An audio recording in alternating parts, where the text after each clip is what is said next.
What is up, everybody, and welcome back to the channel. My name is Josh. This is Overlanding Now. I'm out of breath. Today, I brought my wife, Courtney, along for this video because I think it's important for her to give you a different perspective than what I typically give. If you know, behind us, we do have our new adventure set up, and we're downsizing from something that was much larger. And although my opinion of this may be important, I want to know your opinion and why you think this small camper is a better option than the larger camper we had before. I think for us, the size is perfect. Before, the Geo Pro was great. It was a little too much for our family. Pulling it was kind of a pain. We couldn't exactly take it everywhere. Kind of a pain? It was a huge It was a pain. nightmare.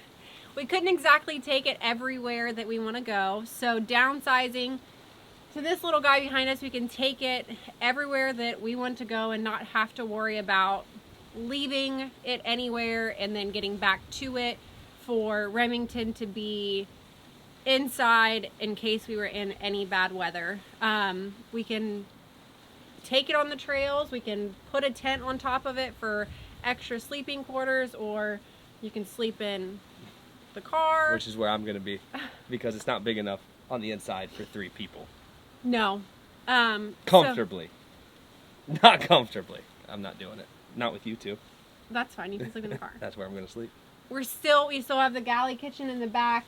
There's an Annex on it, so I just think that this was just a better option for us and our family to still be able to do what we do and not have to have the extra headache of a big travel trailer. So if you guys saw videos previously with the Gladiator, we were pulling that Geo Pro, and it was roughly 19 feet. And saying that now, it seems astronomically large. But when Remington was born, it was important for us to be able to travel and to be able to take her in inclement weather wherever we might be going. Now she's almost a year old, so things are a little bit, I'm not going to say easier, but we have to be a little less concerned. That's not necessarily true, but we have more flexibility now. So if you're wondering who makes this camper is made by Hyk Outdoors. And if you guys are interested in a teardrop, I will leave their website and contact information below. If you do decide that this is something that you think may work for your family, then you just mention that you saw it on Overlanding Now or wherever, maybe our Instagram, and they will provide you a free appliance as part of your build package. So that's super cool, and it's an opportunity for you to get something for free, and it helps the channel. So what we want to do is we're going to kind of walk you around. We're going to show you a little bit about the camper, what little pieces of gear and things that we have done to it so far. We literally picked it up in Missouri and drove it to Joshua Tree, which is where we are today. So we're going to walk you around, show you the little pieces of it, and hopefully it'll give you guys some more insight as to how much room is actually in this little footprint.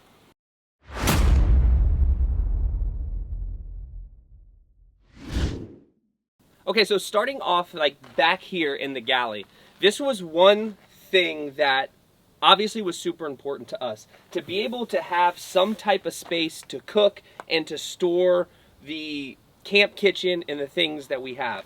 Now on the bottom right side, it's really just a storage spot, and I have our water container and a cutting board and our wash bin. If you notice, this does not have a sink of any kind, so we have to use our wash bin still. As we were talking about building this with Hyk Outdoors, I had all these grand visions and grand plans, but we had a very finite amount of time. So there were some things that we had to sacrifice on for now, and then on the way back, we're going to be adding a lot more to this camper to make it more robust and able to stay off-grid for a longer period of time. So that's why we have the water container, because there is no onboard water on the camper yet. And on this section, this is a slide with a little bit of additional counter space. And you can take this off, and down here what we have is our jet boil and a first aid kit, obviously, and then just some miscellaneous stuff like paper towels, cooking utensils, fire gloves. I haven't really dialed this in yet, but what this is for us now is kind of just a whatever type of storage. And then over on this side is where we have our battery system. Now, Currently, all we have in here is an AGM battery. We are going to be doing a full lithium upgrade with an inverter, charge controller for solar panels, all of that stuff. But right now, because we are under a time crunch, all we were able to put in this to make it usable for us on this trip was an AGM battery. And it'll still provide us a decent amount of power, but we can't use any of the outlets because it doesn't have an inverter. I have to be connected to shore power in order to do that. Up here, all we have is still additional storage. And these I took from my Gladiator before we were leaving, just because it has all of our utensils in it, all of our cooking utensils, and these were in our old camper, so I just kind of repurposed them for that. But I would imagine that mostly food and other things that we need to get to on a regular basis will be up here. The other side is really the same thing. This is something for my daughter, another thing that we had to carry across the country for her so she has somewhere to play. More cooking utensils, pots, pans, plates, spices, and just miscellaneous stuff. So as we continue to travel in this camper, things will evolve for us. Up here, there's nothing up here yet. So what I think I'm going to do is just get a couple of trays, maybe double-sided Velcro them down. I'm not entirely sure yet, but what this will do is it'll just serve as additional storage space for the little items that we don't want rolling around while we're traveling. Okay, so on this side is where we keep our Annex. So when you purchase your camper, if you purchase a camper, you have the option to put an Annex on there. We did. When you open this Annex up, there's also a huge Annex room that creates another, basically a tent on this side of the camper, which gives us even more space for sleeping and storage. And if it's a little packed in the car, I can sleep out here. We have our 11-pound propane tank, and that's going to power just our Genesis right now. We are going to be putting a Propex heater in here. We just didn't have the time to do it yet, and that will also run the Propex as well as the Julka hot water heater, which will probably be either on this side or that side. And that way we can take warm showers, because we will also have a 20-pound freshwater tank underneath the camper. We just, again, didn't have time to get that done. Behind the Annex, you probably can't see very well, is a Yakima road shower, and it's a 7-gallon road shower. Because we don't have any pressurized water in here yet, having our water up top gives us 7 gallons to wash dishes. It can also be drinking water if we want, but that is just another addition that we kind of had to add to this when we were trying to figure out how we were going to make it all work without having all of the components dialed in. Okay, so the wind is picking up. It's the Mojave Desert, so it's pretty freaking windy. But what we have here is our ARB 47 quart fridge freezer combo. Now, we did put this on a slide. It's a little heavy. But this will be where all of our food, our cold food, and things that need to be refrigerated will be. Right now I have this really not great looking strap, but this is because I forgot my ARB mount that holds the refrigerator down when we're traveling.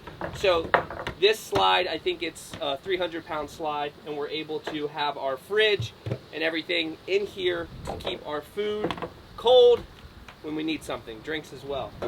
Up front, we have a Roam 95-liter adventure box, and this just has more miscellaneous items in it, camp chairs, things like that we just wanted additional space for. I had this laying around my garage. It was mounted to my Gladiator at one point, so we just used the same mounting hardware and mounted it directly to the tongue box.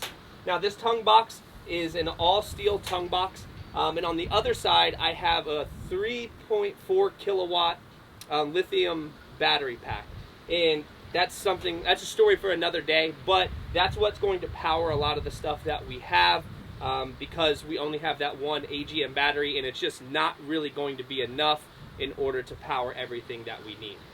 Okay, so the interior space of the camper, this is a full bed. I believe it's 54 by 78 or something like that. I think you would be really close to a queen because there is about 6 inches of additional space over here. So I think that you would be able to go with a little bit bigger mattress, but I'm not entirely sure. And up here you just have storage space. Like I said before, there is a lot of storage space in this little camper. I was putting stuff away last night and trying to get things organized, and I was realizing just how much more space we had than we thought we had originally. Up here, we just have like towels, toilet paper, and nothing is on this one yet. Nothing's in here yet. We haven't really figured out how we're gonna set this up, but I'm super happy with how much additional space that we have that I did not think we would have. Up here, we have a max air fan. So in the summer months, when it's warmer, you can open up these windows, turn this fan on, and create a breeze. It is an actual really expensive max air fan, which is kind of cool because a lot of companies put a ventilated fan up there, but it's not a max air fan. And they have pretty much the best reputation. Now, I don't know if you can see very well, but on each side, you have lights, reading lights, and they are backlit LEDs, so they're really low draw, but they create like a nice warm light, which is super cool to have like a comfortable space in here for Courtney and Remington. So that's pretty much all that comes on the interior. But once again, when you use your outlets, these have to be connected to shore power unless you have an inverter. So this outlet up here is rendered useless unless you are plugged into shore power. So it's just something I wanted to mention because a lot of people don't understand how the DC to AC conversion works and how all that stuff goes together. Okay, so that does it for us on the walk around of our new Teardrop Camper. If you guys found it helpful, please consider liking the video and subscribing to the channel so you can come along for more adventures. If there's anything that we didn't go over or questions that you have, please leave those in the comments. We are traveling right now, so we may be a little bit slower to respond, but I will get to your questions as quickly as I can. And we are about to wrap up this little Joshua Tree thing and head to maybe Big Bear? I don't know. We're gonna go take the Subaru and get it into some stuff. And Mom's not thrilled about it, but that's just, we have to see what this thing is actually capable of. So we appreciate you guys for watching, and we will see you on the next one.